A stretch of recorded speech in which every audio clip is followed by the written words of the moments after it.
Apple will pay $50 million to settle MacBook butterfly switch keyboard lawsuit. Several years ago, Apple debuted a new keyboard design for its MacBook laptops, using butterfly key switches. This turned out to be a disastrous move, with many customers facing issues with their keyboards easily breaking. At the time, Apple set up a free repair program, but there was still a class action lawsuit over the situation. Now several years later, Apple has agreed to settle.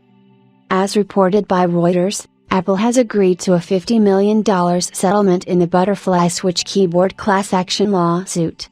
The agreement will see a portion of the settlement given out to eligible customers. In order to be eligible for a piece of the payout, you'll need to have purchased a MacBook with a butterfly switch keyboard and have had it repaired at some point. The butterfly switch was a new design aimed at making Apple's laptops even slimmer.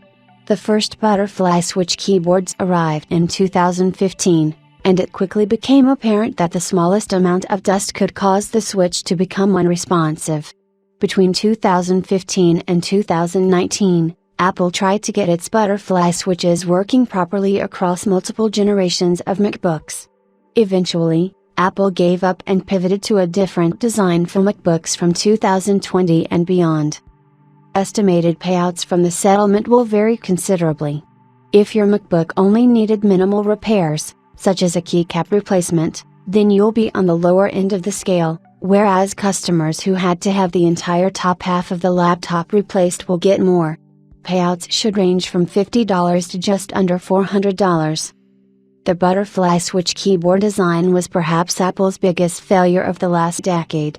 Sure, it led to thinner MacBooks, but the keys were mushy and easily breakable.